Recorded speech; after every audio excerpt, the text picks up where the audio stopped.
The day we're going to be dry, but Friday it's an impact weather day. Still the possibility of a few stronger storms. Timing a little later, so after 8 o'clock. And still thinking if we get any stronger storms, they'll be near and south of I-80 with higher chances south of the Omaha metro. Still a possibility with maybe a couple of them with hail and some strong wind gusts. Still maybe a brief spin up like we saw yesterday with some of those storms near Nebraska City. And still watching that heavy rain flash flooding threat, especially in spots of far southeast Nebraska, northwest Missouri, and southwest Iowa. Storm Prediction Center severe weather outlook still has a slight risk for most of the viewing area, though still thinking this should be trimmed down a bit and really near and south of I-80. That's the current thinking right now. So still a possibility we could miss out on some of these storms in the Omaha metro, but the chance will be there if you're heading out Friday evening into Friday night. Still ongoing flood watch northwest Missouri up toward Des Moines area, and still flash flood warnings far southern Richardson County south of Falls City continuing to hold, and far southern Nottoway County. Look at the rainfall totals of the last 24 hours.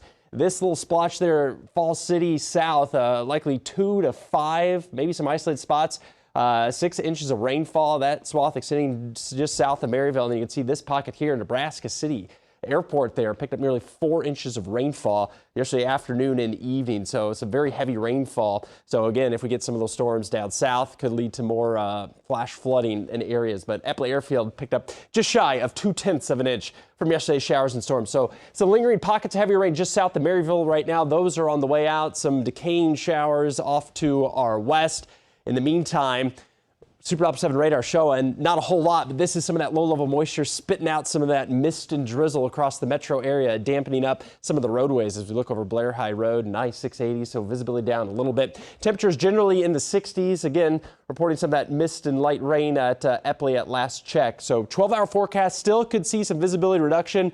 Maybe have to flip the windshield wipers a couple times on your morning drive. Otherwise, clouds will stick around. We should see more afternoon sunshine, temperatures climbing mid to upper 80s, but should be mainly dry through the afternoon, but won't feel dry at all. Muggy meter, steamy, borderline miserable. We're going to keep it miserable. Expect those dew points and spots in the 70s, not only today, but many of the days over the next week. So storm predictor today, you can see clouds thin out, some midday sunshine, mid to upper 70s, maybe a stray shower or storm late afternoon north of the metro as we see those temperatures climb well into the 80s. And then this model bubbling up those storms. There's 9 o'clock, midnight, mainly south, closer to the Kansas-Missouri border. Still some models trying to get it back into the Omaha metro, but if we do see any storms here in the metro, mainly between 8 o'clock and midnight, it looks like. Then Saturday, the drier day of the weekend, though hot and humid, and then storm chances going back up into the afternoon and evening. Sunday, and then gear up for hot, humid weather into the middle of next week.